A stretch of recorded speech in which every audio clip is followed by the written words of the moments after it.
गरीब का बांस का रेस्टोरेंट। एक गांव में जग्गू नाम का एक आदमी अपने परिवार के साथ रहता था। जग्गू बांस से बहुत ही अच्छी वस्तुएं बनाया करता था, लेकिन गांव में अधिक आमदनी ना होने के कारण वो कमलानगर अपने परिवार के साथ आ गया और वो कमलानगर में सड़क किनारे एक झोपड़ी बनाकर रहने लगा और वहीं पर बांस का सामान बेचकर अपना गुजारा करने लगा और उसका गुजारा सही ढंग से होने लगा। जहाँ जग्गू झोपड़ी बनाकर रहता था उसके ठीक सामने एक बहुत बड़ा रेस्टोरेंट था। जग्गू के बच्चे हमेशा ललचाई नज़रों से उस रेस्टोरेंट की तरफ देखा करते थे।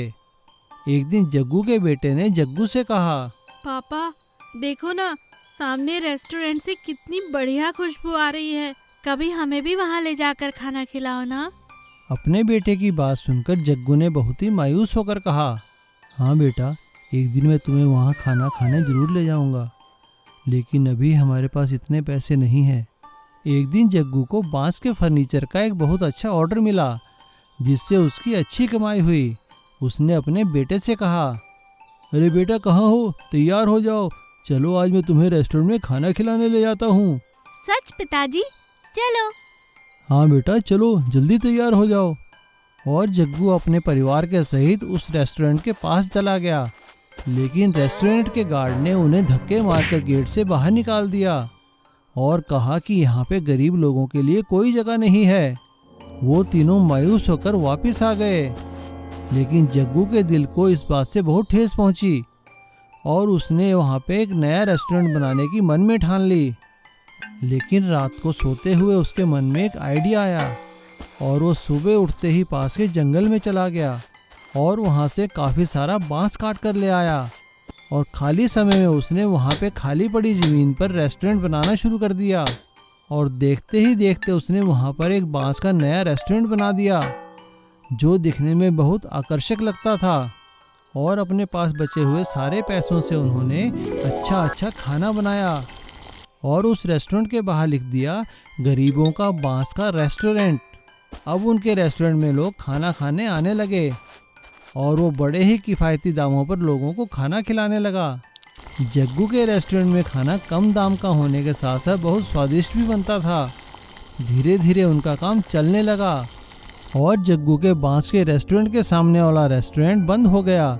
धीरे धीरे जग्गू का काम इतना चल निकला, जहाँ पर जिसके पास पैसे नहीं होते थे उन्हें मुफ्त में खाना भी खिलाया जाता था।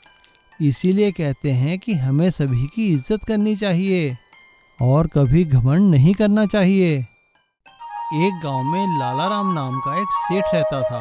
वो बहुत ही कंजूस था, लेकिन उसके शौक बहुत बड़े बड़े थे।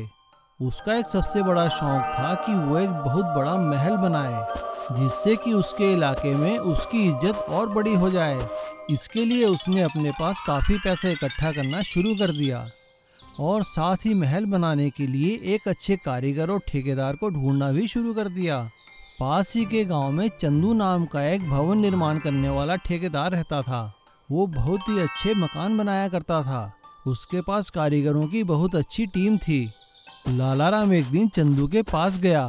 अरे भाई चंदू, तुम्हारा बहुत नाम सुना है हमने, क्या तुम मेरे लिए काम करोगे? अरे जी हाँ सेठ जी, बताइए क्या काम है? भाई एक मेरे लिए छोटा सा महल बनाना है, अब बना पाओगे तुम? हाँ सेठ जी, मैं पूरी कोशिश करूँगा।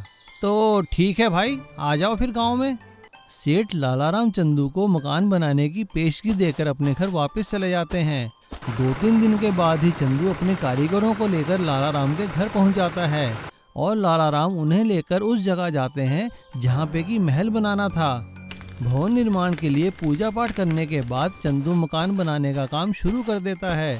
ढांचा खड़ा करने के बाद एक दिन वो सेठ के पास जाता है। अरे चंदू, आओ आओ, कैसे आना हुआ? सेठ जी, महल का ढांचा खड़ा हो गया है।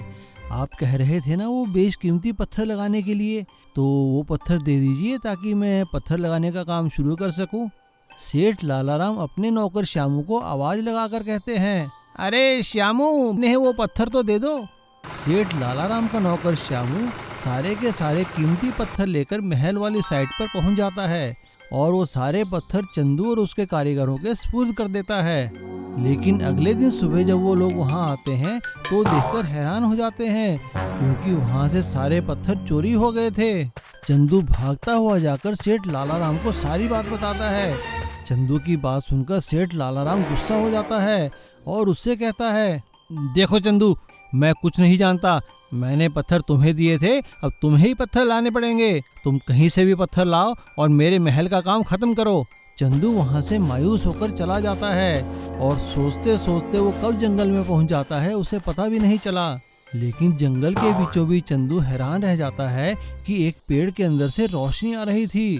चंदू जब उस पेड़ के पास जाकर देखता है तो और भी हैरान होता है, क्योंकि वो सारे बेशकीमती पत्थर उसी पेड़ के अंदर छुपा कर रखे थे और वहाँ दो आदमी बैठकर बात कर रहे थे। अरे श्यामू, हमारे सेठ जी तो बड़े चालू निकले। अपने पत्थर खुद ही चोरी करवा दिए और इल्जाम बेचारे चंदू ठेकेदार पे डाल दिया ताकि सारा काम मुफ्त में हो जाए। अब चंदू को सारा माजरा समझ आ गया था। श्यामू और उसके साथी की पिटाई करता है और सारे पत्थर ले जाकर वापस महल में रख देता है। सारे पत्थर महल वाली जगह रखवाने के बाद चंदू श्यामू को लेकर लालाराम के घर पहुंचता है। लालाराम उन दोनों को देखकर हैरान रह जाता है। तब चंदू उससे कहता है, सेठ जी, मुझे आपकी सारी करतूत का पता चल गया है। अब आपको मुझे डबल पैसे देने होंगे, वरना मैं आपकी सच्चाई सारे गांव वालों को बता दूंगा और आपकी बहुत बदनामी होगी। और इस तरह सेठ लालाराम की चालाकी उन पे ही भारी पड़ जाती है और वो चंदू को डबल पैसे देते हैं। लेकिन चंदू उनका महल बहुत अच्छे से बनाता है और साथ ही सेठ लालाराम को भी एक सबक मिल जाता है कि कभी किसी के साथ बेईमानी नहीं करनी चाहिए। भूमिगत मिट्टी का ऑटो। एक गांव में विमला नाम की एक औरत अपने पति प्रकाश और अपने बेटे के साथ रहा करती थी। वो गांव में ऑटो चलाया करती थी और ऑटो चलाकर अपने परिवार का पालन पोषण किया करती थी। विमला का पति प्रकाश कोई काम नहीं करता था, बस सारा दिन आवारा इधर उधर घूमा करता था। अपने पति की इस आदत को लेकर विमला बहुत चिंतित थी और अक्सर प्रकाश को समझाया करती थी, लेकिन उसके पति प्रकाश पर उसकी इस बात का बिल्कुल फर्क नहीं पड़ता। एक दिन गांव में काफी बारिश हो रही थी। रात काफी अंधेरी थी। रात को जब विमला एक सवारी को छोड़कर घर वापस आ रही थी, तभी अचानक उसके ऑटो का एक्सीडेंट हो गया और दुर्भाग्यवश विमला की इस एक्सीडेंट में मृत्यु हो गई और इस एक्सीडेंट में उसका ऑटो भी खाई में गिरकर पूरी तरह बर्बाद हो गया। विमला की मृत्यु के बाद प्रकाश और उसके बेटे के खाने के लाले पड़ गए, क्योंकि प्रकाश तो कोई काम करता ही नहीं था। एक दिन प्रकाश के बेटे ने प्रकाश से कहा, पिताजी, मुझे बहुत भूख लगी है, कुछ खाने को दो ना। क्या मुसीबत है, मैं कहाँ से लाऊं तेरे लिए खाने को। प्रकाश का बेटा अपने पिता से डांट खाकर भूखा ही सो जाता है।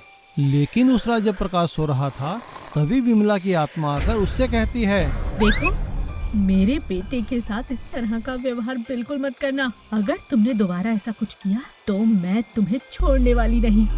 देख विमला, मुझे यूं डराने का कोई फायदा नहीं होगा। तू ही बता मैं क्या करूं।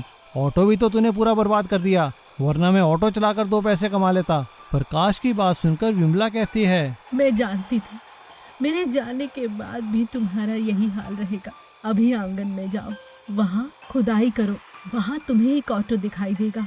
है तो वो मिट्टी का, मगर दिन में तुम्हारे लिए एकदम असली ऑटो की तरह काम करेगा। मगर याद रखना, शाम होते ही उसे वहीं लाकर रख देना और वो दोबारा मिट्टी हो जाएगा। मेरी बात का हमेशा ख्याल रखना। इस तरह मेहनत करोगे तो घर फिर से ठीक चलेगा। और ऐसा कहकर विमला की आत्मा वहाँ से गायब हो जाती है।